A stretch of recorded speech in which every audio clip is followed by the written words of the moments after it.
কি যে উপায় হবে আমার মরণে, কি যে উপায় হবে আমার কবরে, সাথী নাই রে বাতি নাই রে কবরে, ওই কবরেতে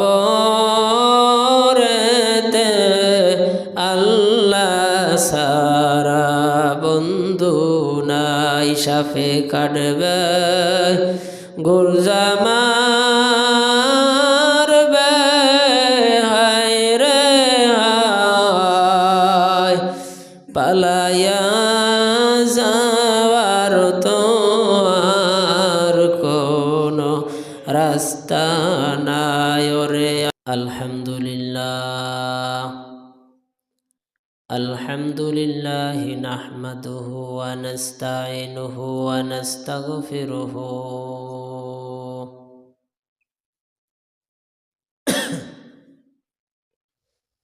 ওয়া নাউযু বিল্লাহি মিন শুরুরি আনফুসিনা,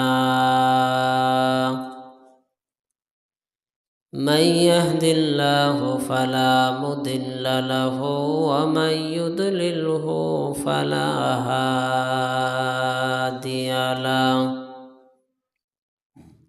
ونشهد أن لا إله إلا الله وحده لا شريك له، وأشهد أن محمدًا عبده ورسوله،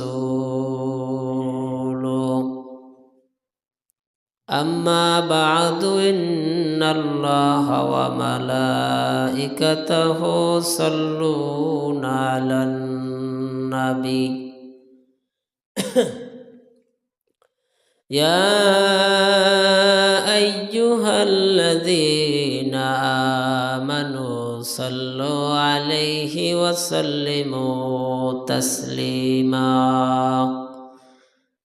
اللهم صل على سيدنا ونبينا وشفيعنا وحبيبنا ومولانا محمد صلى الله عليه وعلى آله وأصحابه وبارك وسلم। मोहब्बते सबाई दुरूद शरीफ पढ़ेन। अल्लाहुम्मा सल्लि अला सय्यिदिना व नबियना व शफियाना व हबीबना व मौलाना मुहम्मद सल्लल्लाहु अलैहि व अला आलिहि وأصحابه وبارك وسلم। أعوذ بالله من الشيطان الرجيم، بسم الله الرحمن الرحيم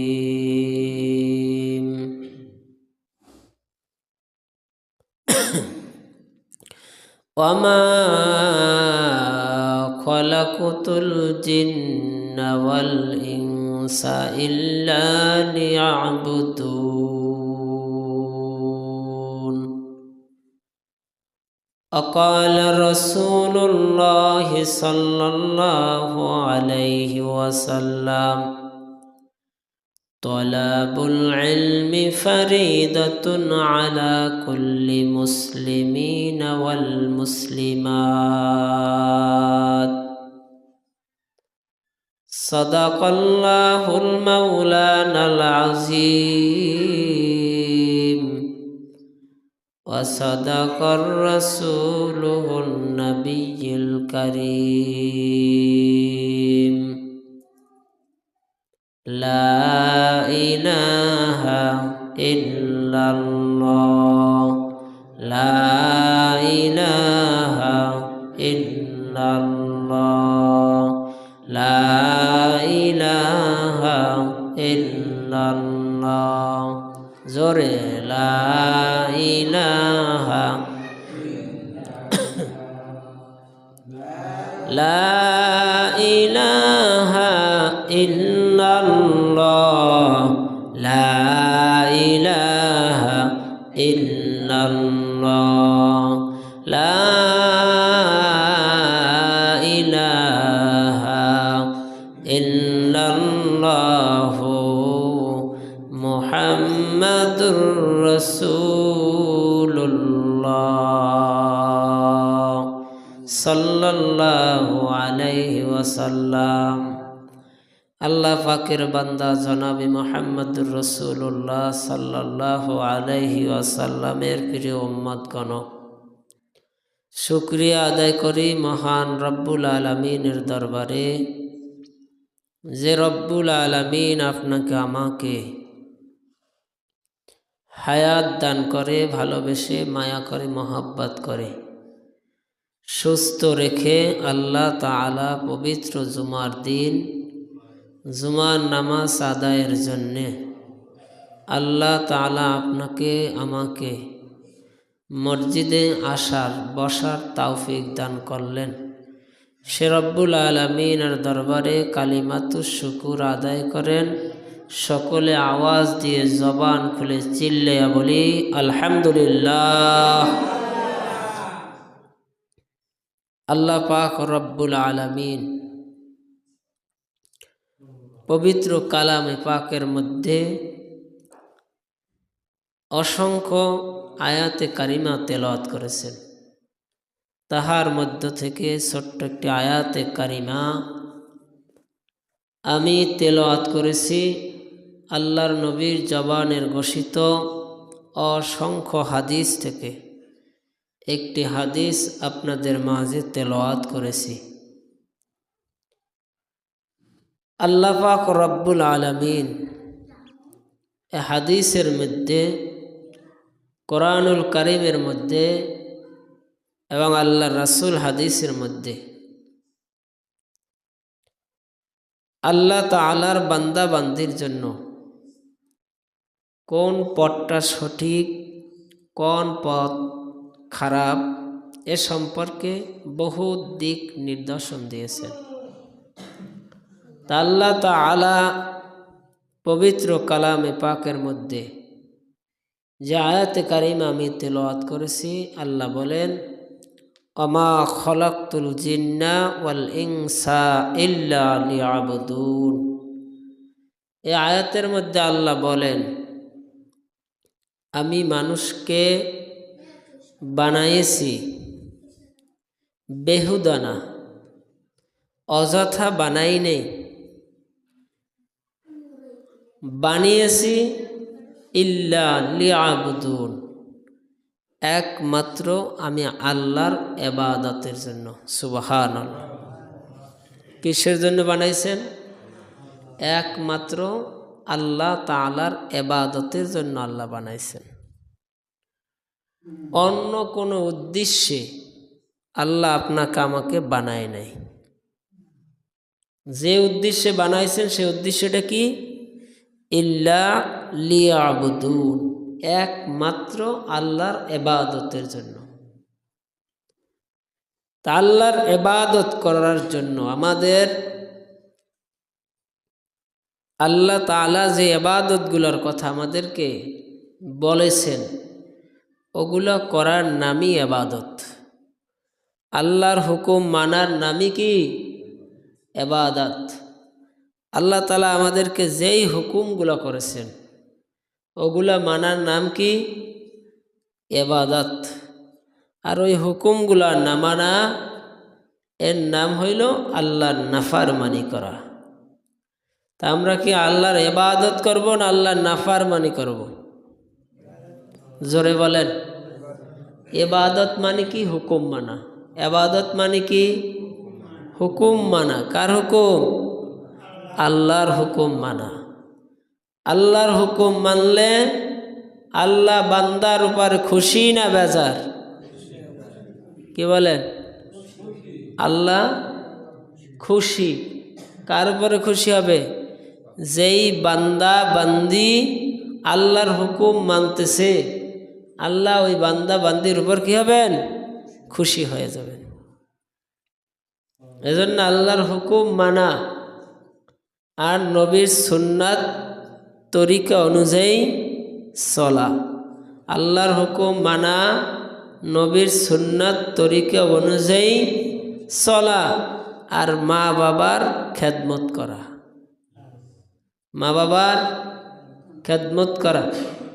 আল্লাহকে রাজি খুশি করতে হইলে দুই ব্যক্তিকে রাজি খুশি করতে হবে। এক নম্বর হইল কিনা? নবী।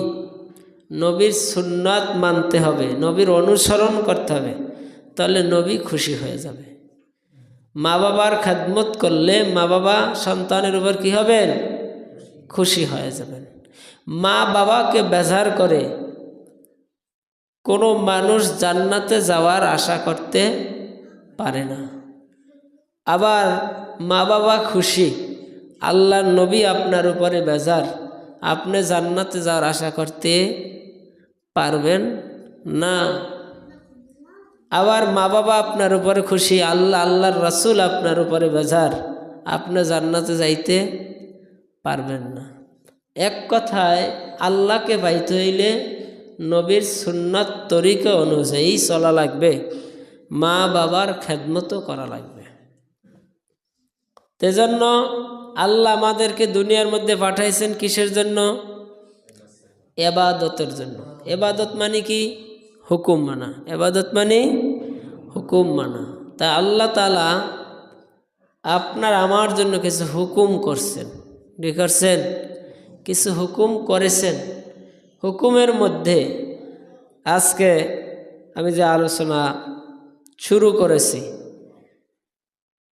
আমি আপনাদেরকে এটাই বুঝাইতে চাই যে ইবাদত শব্দের তো হুকুম মানা। তা আল্লাহ যত হুকুম করছেন সব মানা লাগবে না দুই একটা বাদ দেওয়া যাবে? না দুই একটা বাদ দিলে হইবে? কোরআনুল কারীমের মধ্যে ৬৬৬৬টা মতান্তরে কম বেশি হইতে পারে। এই আয়াতের মধ্যে দুই একটা আয়াত বাদ দেওয়া যায় না? কি কারণ? যাইবে? যাইবে না। আয়াতের মধ্যে দুই একটা আয়াত বাদ দেওয়া যাবে না। এক কথায় সন্দেহ করা যাবে না। কোরআনের উপরে কোনো আয়াতের উপর কি করা যাবে না? সন্দেহ করা যাবে না। তো সেই কোরআনুল কারীম থেকে তো আয়াতে কারিমা তেলাওয়াত করেছি। আল্লাহ বলেন যে আমি মানুষকে বানাই নাই, হ্যাঁ বানাইছি। কিসের জন্য? আমি আল্লাহর ইবাদতের জন্য বানাইছি। সুবহানাল্লাহ। তা আল্লাহ আমাদেরকে কেন বানাইছেন? মুখ খুলে বলেন, কেন বানাইছে? ইবাদতের জন্য। তো ইবাদতের জন্য যদি আল্লাহ বানাই থাকে, নামাজ লাগবে? লাগবে না? নামাজ, রোজা, পর্দা, হজ, যাকাত, হালাল খাবার সব লাগবে নাকি? গান এক কথায় আল্লাহর হুকুম সব মানা লাগবে। আল্লাহর হুকুমের বাইরে চলা যাবে না। তা আল্লাহ তাআলা বলেন প্রত্যেক সন্তানের মা বাবার কাছে কিছু হক আছে। কি আছে? আবার মা বাবারও সন্তানের কাছে কিছু হক আছে। তাহলে আগে হকটা কার? সন্তান মা বাবার কাছে আগে পাও না, না মা বাবার সন্তানের দ্বারা আগে পাও না? মা বাবার কাছে সন্তান আগে পাইবে নাকি গান? তা সন্তান কয়টা হক মা বাবার কাছে? 6টা হক। কয়টা? 6টা। কয়টা হক? 6টা। এই 6টা হক প্রত্যেক সন্তান তার মা বাবার কাছে পাও না। যদিও মা বাবা গরিব হোক, ধনী হোক, সুস্থ হোক, অসুস্থ হোক, সবার কাছেই মা বাবার কাছেই সবাইকে সব সন্তান ছয়টা হক পাবে। হক ছয়টা আদায় করবে কেডা? মা বাবা। মা বাবার হকগুলো কী করতে হবে? আদায় করতে হবে। সন্তান মা বাবার কাছে ছয়টা হক পাবে। তার মধ্যে 1 নম্বর হক হইল সন্তান জন্মগ্রহণ করার পর ওই সন্তানের জন্য মা বাবা ইসলামিক কায়দায় সুন্দর একটা নাম রাখবে। কি করবে? সুন্দর একটা ইসলামিক নাম রাখবে। নামটা পর্যন্ত মা বাবার কাছে সন্তান কি পাওনা। নামের কি এত দাম? নামের পাওয়ারটা কি? নামের বরকতটা কি? নাম নিয়ে সমস্যা কি? কিয়ামতের ময়দানে নামের কারণে কিছু মানুষ জান্নাতে চলিয়া যাইবে। সুবহানাল্লাহ। আরো জোরে বলেন সুবহানাল্লাহ। নামের কারণে। কির কারণে? নামের কারণে জান্নাতে চলে যাবে। তাহলে নামটা দামি না দামি না? কত বড় দামি! কি কয়? নামটা কত বড় দামি যে নামের কারণে জান্নাতে চলিয়া যাইবে। সুবহানাল্লাহ। তাহলে নাম তো ঠিক করে রাখা লাগবে। কি কয়? নামগুলা ঠিক মতো রাখা লাগবে। কিয়ামতের ময়দানে আল্লাহ ডাক দেবে, মরিয়াম।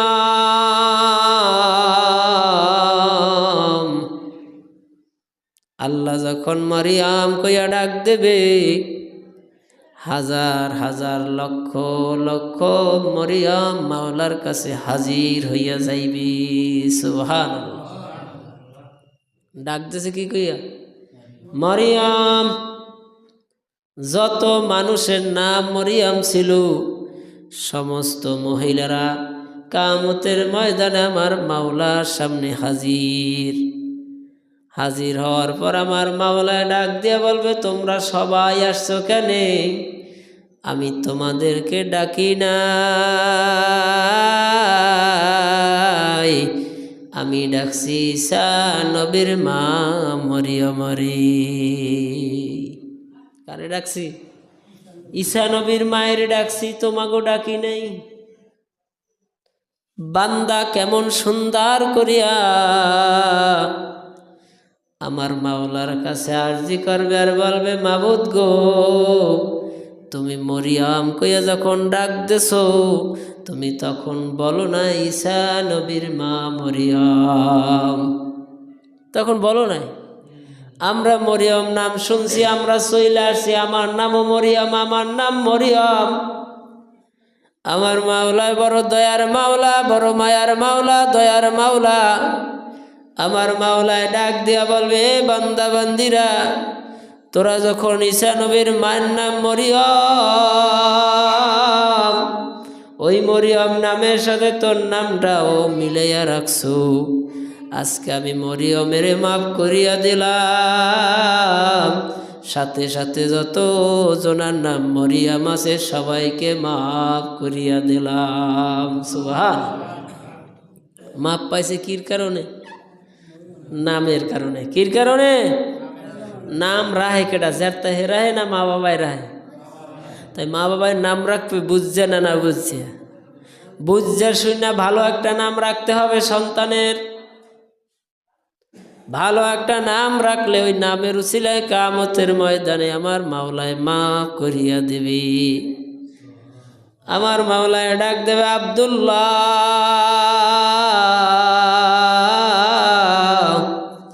আব্দুল্লাহ নামের যত মানুষ আছে সবাই কিয়ামতের ময়দানে হাজির হইয়া যাইবে।